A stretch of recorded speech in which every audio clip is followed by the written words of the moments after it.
Thank you very much, Minister Gamliel. I would now like to introduce a panel that is extremely relevant today, given the energy crisis that the world is facing.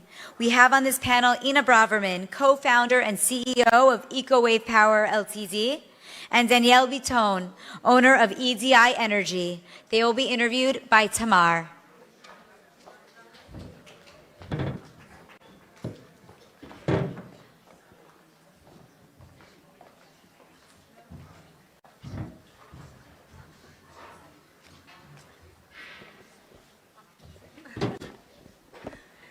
Hello, hello.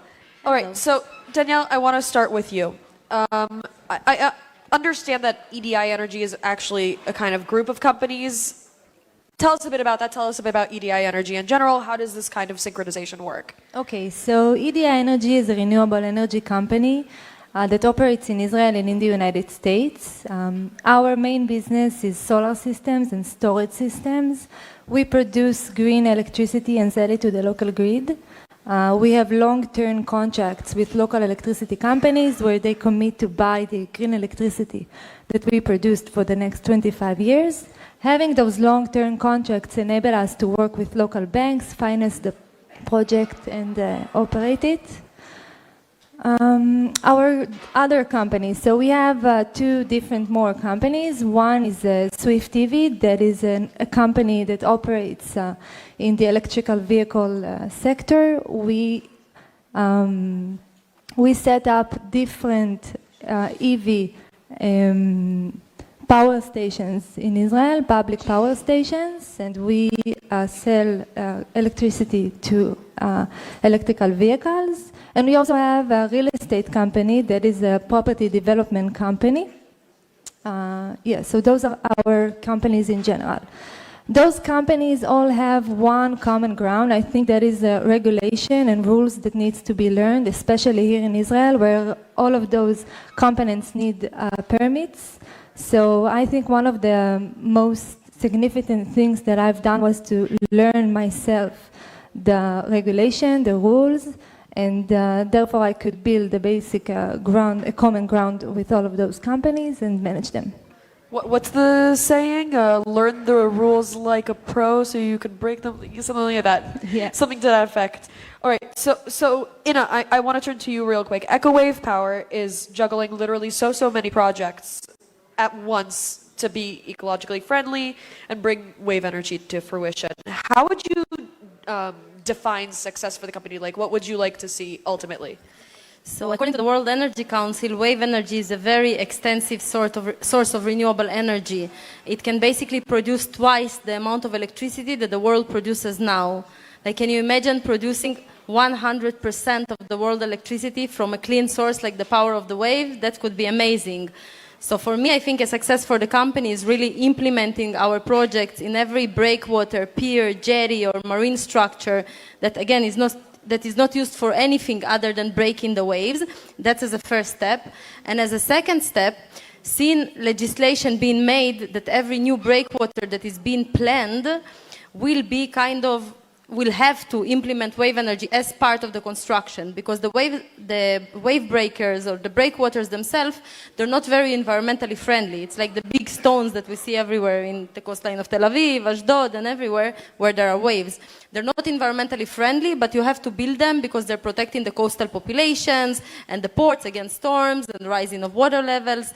So we can take these bulky, huge cement structures which are not good for the environment and are not serving for anything other than breaking the waves, and turn them to a clean source of electricity. So this is really my dream, to use everything that we have and see legislation in the future that every new structure that is being built will incorporate wave energy into it. I feel like EcoWave Power could make like excellent friendships with like surf clubs and stuff. For sure. We definitely don't disturb them, so yeah, why not? You're all in agreement. So you both are in a particularly unique situation, and I like to think that we're kind of all three of us in this situation where we all started kind of young. And that means that we all kind of face discrimination regarding our age, not even talking about the fact that, we're women leaders. So what would you say is the best advice, and I'll ask this to both of you, you could give to a woman who wants to be heard at the business table, especially when it comes to clean energy, to be as foundational as the other people there? you want to start? Feel free. So I have few advice, very short, but the first one is don't be shy to speak about money. Women have an integral problem of being shy to speak about money. When I see male entrepreneurs, when they need $1 million for their new startup, they're asking for $5 million because they know it will take longer, they will make mistakes. A woman needs $1 million, she actually needs it, but she's asking for $200,000 because she said, well, I have to prove myself until I ask for the money that I actually need, and that's kind of a showstopper for women. A second problem that I see in young female entrepreneurs is the fact that for some reason we feel that we have to be perfect. Like there was a study that was done by HP that showed that a woman will not apply for a job unless she meets 100% of the criteria. A man would apply to the same job when he meets only 60. At 60%, he's perfect. As somebody who runs like hiring applications and stuff through LinkedIn, I've seen this come to fruition. That sounds accurate. But that comes from the fact that women really think that we have to answer all requirements, that we have to be perfect, and we don't. Look, I opened my company when I was 24. I did 2 IPOs. I have no technical knowledge, like now I do because I have a company, no financial background, and I still went ahead and did it. So if I could do it, like any woman can, to be honest. Thank you. And the third thing that I would like to say is more like personal. I always say that passion is the greatest renewable energy source, even stronger than the power of the waves. So if you're really, really passionate about something, if it's your true passion and you really believe in it, no matter how many people come to you and say to you, you can't, you're too weak, you're a woman, don't give up. Because if you give up, your children will give up, your daughters will give up, and then there's a very negative chain of events that is difficult to cut. So follow your dreams, follow your heart, and follow your passion. Danielle, what about you? Yeah, so when I started the company, it was 3 years ago and I was 23. I'm now 26 and I started with a very different background. I had no experience in the solar energy or in the electricity field at all. I had 3 degrees. I'm still 1.60 meters tall and blonde, and it doesn't really come to the sense of many people that I wanted to work with. My potential clients are mainly in the agricultural field or industrial field, and they're very, very old-fashioned. So my first impression wasn't very easy to go through. Other than that, I needed a lot of money from banks. We needed to raise more than $100 million for our projects, and it wasn't very easy. But I think that the best thing that I've done was to carry on and to speak about the thing that I believed in. And I really do believe now that if young women will not stop promoting themselves, if young women won't stop or won't be ashamed of what they do or what they can do, if they continue on, they will eventually succeed. I needed to run after this huge dream that I've had with no experience and no financial resources at all. And I think now that we have a branch here, have a branch in the United States, we've raised over 300 million shekels for our projects. Now I can say that the consistency is worth it. I mean, if you consist on something and you won't give up, it will eventually be good. Yeah, keep at it. Keep at it. Yeah. That's not something that's always easy, so very important to remember. I want to actually say with you real quick, because I understand that, E.D.I, you've said before, is tied to the connection between energy and actually also homeland security. And I understand this also has like a personal tie to you. What is that connection exactly? Okay, so right now in Israel we have 5 fossil fuels main power generation stations that are in constant threat because they provide most of the electricity that we use for 24/7.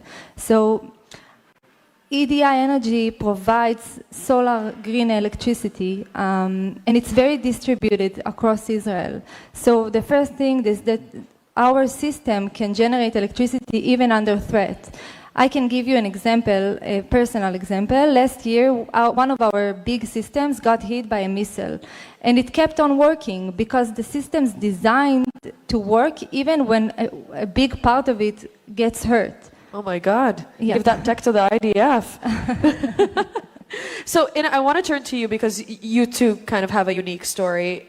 In your case, having been one of the victims of the Chernobyl disaster. How's this pushed you forward? How's this affected your choice of work? So I live in Israel, but I wasn't born here. I was born in Ukraine in 1986. And 2 weeks after I was born, the Chernobyl nuclear reactor exploded, which was the largest in history nuclear disaster. I was one of the babies that got hurt from the negative effects of the explosion. My mother approached my crib one day. She looked down, and I was pale and blue, not breathing, no pulse.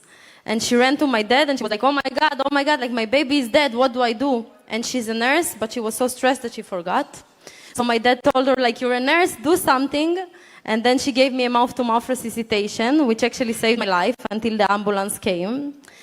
So I was a baby when all this happened, so I don't really remember it. But in all the family meetings and gatherings, all the time I kept hearing, wow, that's so cool, you got a second chance in life. So, I grew up feeling like super unique. Like, how many people can say they got a second chance in life? So I always believed that I should do something special with it. If you get a second chance in life, you want to do something good with it. Right, and the connection between working in clean energy and Chernobyl is not exactly unrelated. Exactly. Look, my first chance in life was taken away by a not so safe way of producing electricity. I'm dedicating my second chance in life for developing wave energy, which is a new source of renewable energy. And I'm really, really passionate about it, and I really think that it can change the world for the best. Thank you. Thank you both for joining us today. Thank you for all that you do. Thank you.